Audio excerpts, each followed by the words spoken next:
Halo, selamat pagi, siang, sore, dan malam. Pada kesempatan kali ini, kita akan mencoba untuk mengenal gerak-gerak yang terjadi pada manusia lebih jauh loh. Mulai dari jenis geraknya sampai masalah apa aja sih yang kerap terjadi pada gerak manusia. So, nggak usah lama-lama, kita langsung masuk aja ke materi yang pertama. Video ini dipersembahkan oleh kelompok 1 Neuropsikologi Offering B Angkatan 2021 dengan anggota Asia Muhammad, Hajar Sabita, Nadiana Iza, Salma Syahada, dan Syafiga Nafis. Selamat menyaksikan. Nah teman-teman, sebenarnya kalian tahu nggak sih segala bentuk gerakan yang dilakukan oleh tubuh manusia itu tidak lepas dari kontraksi yang terjadi pada otot. Karena otot adalah organ yang membantu kita untuk bergerak. Nah, otot manusia itu termasuk dalam otot vertebrata yang terdiri atas 3 bagian, yaitu otot polos yang berfungsi untuk membantu proses pencernaan, detoksifikasi, dan menjaga keseimbangan elektrolit. Lalu yang kedua ada otot rangka atau lurik yang berfungsi dalam mengatur gerakan tubuh seperti kaki dan tangan. Selain itu, ia juga berfungsi untuk mengatur suhu. Dan yang terakhir, ada otot jantung yang mengendalikan gerak jantung. Selain ketiga otot tersebut, ada juga nih otot yang dikenal sebagai otot antagonis. Karena gerakannya adalah gerakan yang bergerak pada 2 arah yang bertolakan. Contohnya seperti siku dan lutut. Otot antagonis ini terbagi menjadi 2, yaitu otot fleksor yang bergerak ke dalam dan otot ekstensor yang bergerak keluar atau lurus. Tahu nggak sih, dalam bergerakannya, otot kita terbagi atas 2 tipe loh. Yang pertama adalah tipe otot yang terletak pada serat berkedut cepat dan serat berkedut lambat. Otot dengan serat berkedut cepat memang memberikan kontraksi dengan sangat cepat, namun ia mudah kelelahan. Karena otot ini termasuk dalam otot yang bersifat non-aerobik, di mana ia menumpuk kebutuhan oksigennya di akhir, dan pada awal pergerakannya ia tidak membutuhkan oksigen. Mungkin jika digambarkan dengan lebih sederhana, otot ini selama proses pergerakannya dia menahan nafas, jadi lebih mudah ngos-ngosan dan lelah deh. Nah, sebaliknya, otot dengan serat berkedut lambat memiliki kontraksi yang cenderung lambat dan tidak kenal lelah.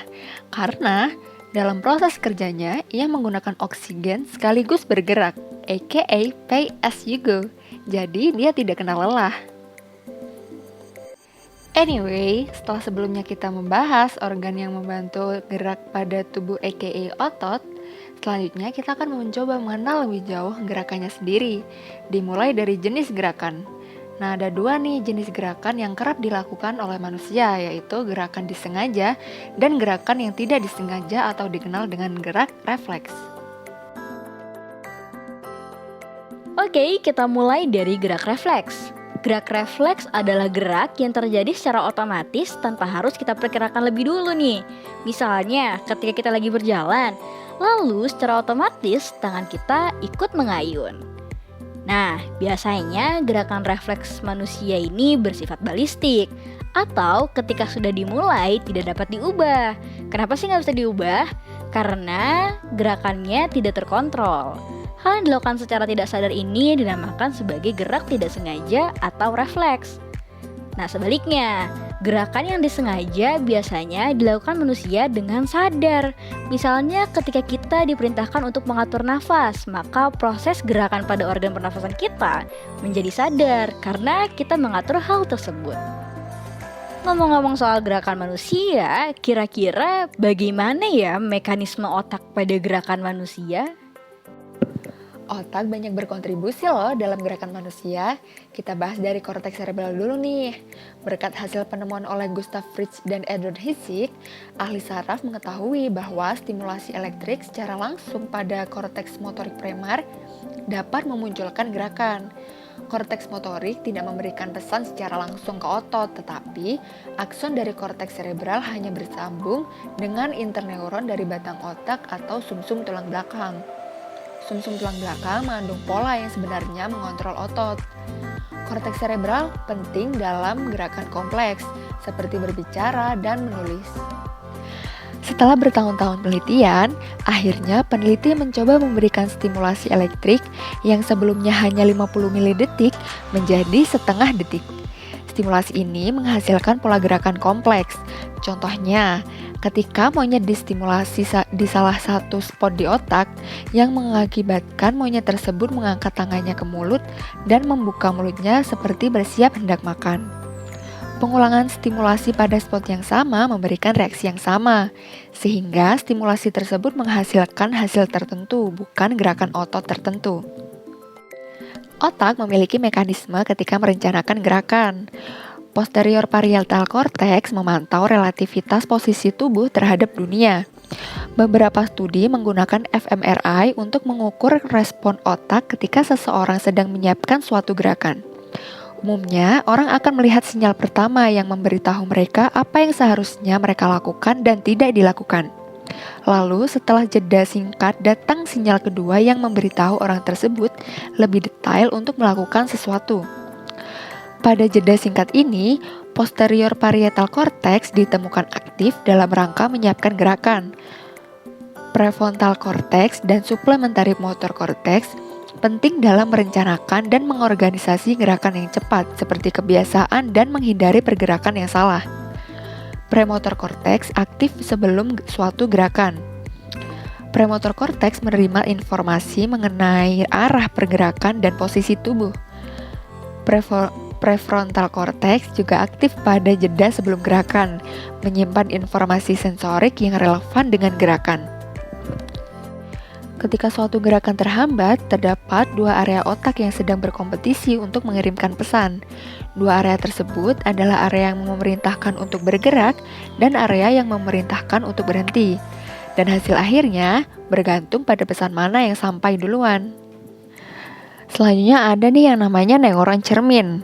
Neuron cermin itu adalah suatu gerakan yang terjadi ketika kita melihat orang lain melakukan suatu gerakan. Contohnya, ketika kita melihat teman kita menangis, kita bisa saja ikut menangis, padahal kita udah yakin gak bakal nangis. Nah, jadi otak kita itu meniru apa yang kita lihat, baik gerakan motorik ataupun emosi. Terus ada lagi nih yang namanya lateral tract. Apaan tuh? Nah, lateral tract ini mengontrol pergerakan di pinggiran tubuh, which is memiliki akson yang menyeberang dari sisi otak ke sisi lain sumsum tulang belakang. Nah, lateral tract ini mengontrol otot di bagian lateral tubuh seperti tangan dan kaki. Terus ada lagi nih yang namanya medial tract. Hah, apaan lagi tuh? Nah, medial tract ini mengontrol bagian bilateral tubuh atau bagian tengah tubuh, yaitu mencakup badan dan leher. Oh, gitu. Tapi tahu nggak sih masih ada loh organ lain yang gak kalah penting nih dalam proses gerak manusia. Kayak cerebellum deh. Cerebellum itu sangat penting dalam gerakan manusia karena ini menyangkut perihal keakuratan bidikan dan waktu. Cerebellum memiliki banyak peran nih, termaksud dalam fungsi sensori yang berkaitan dengan persepsi dari waktu atau ritme dari sebuah stimulus. Sel-sel cerebellum diatur menjadi pola reguler yang memungkinkan sel-sel tersebut untuk memproduksi hasil dari durasi yang telah terkontrol.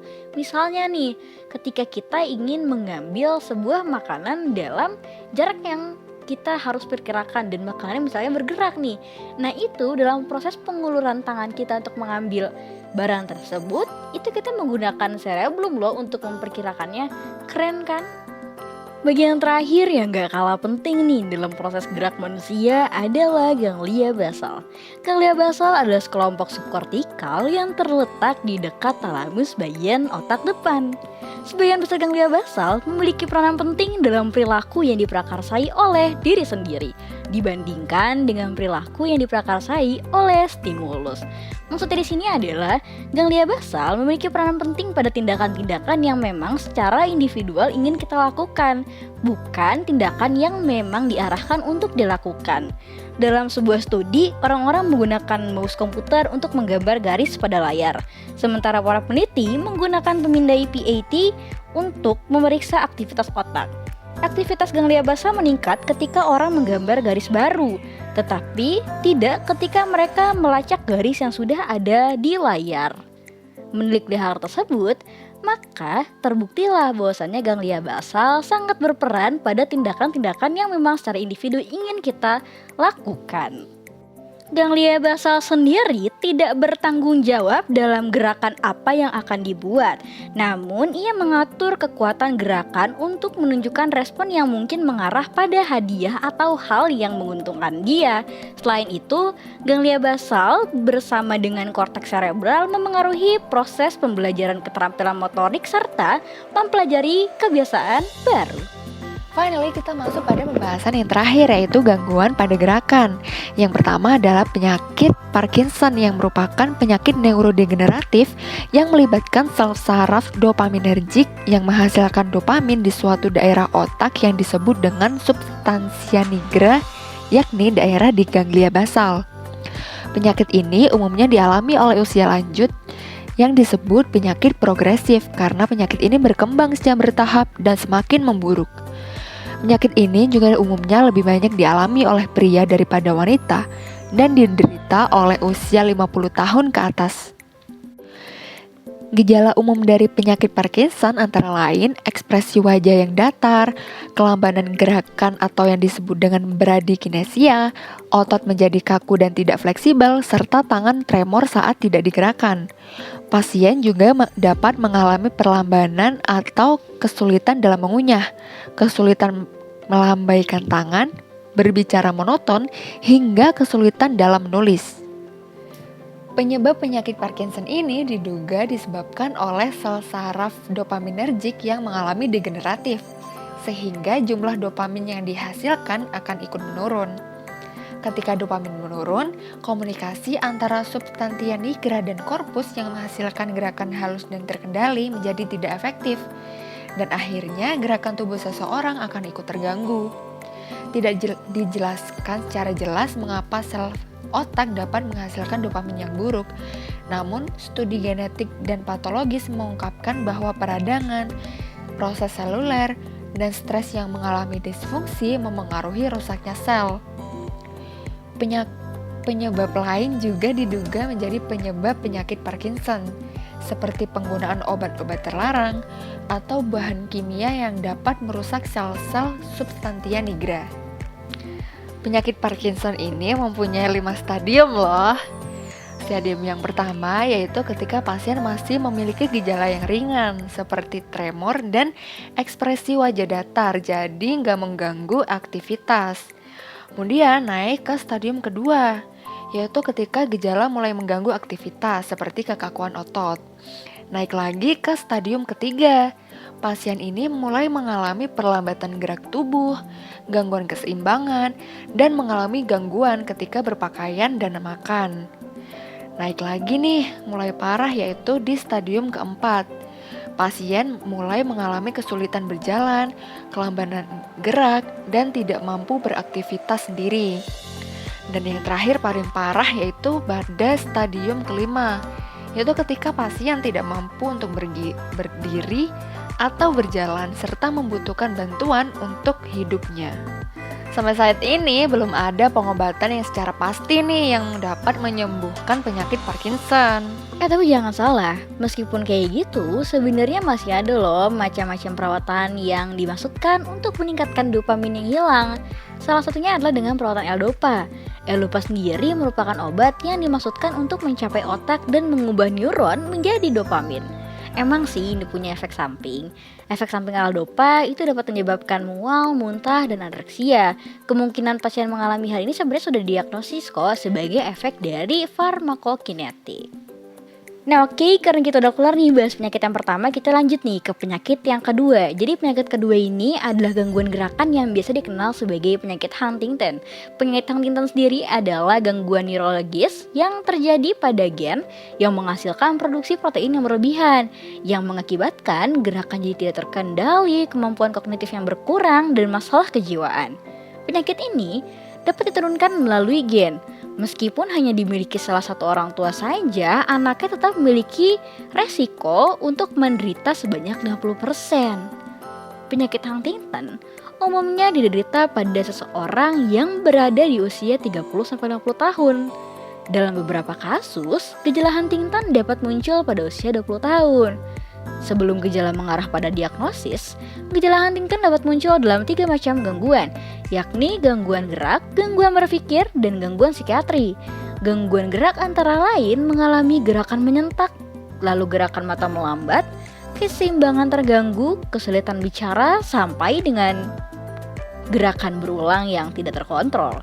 Gangguan berpikir antara lain adalah keterlambatan dan sulit memproses informasi, kesulitan memahami percakapan, serta kesulitan mengontrol pikiran sehingga bertindak impulsif. Dan yang terakhir, gangguan kejiwaan yang antara lain adalah insomnia, keinginan bunuh diri, menarik diri dari lingkungan sosial, serta gangguan obsesif impulsif. Nah, gimana nih teman-teman? Sudah bisa kenal lebih jauh belum sama yang namanya gerakan? Sekian dulu ya materi buat kali ini. Semoga dapat bermanfaat. Thank you for attention. See you and goodbye.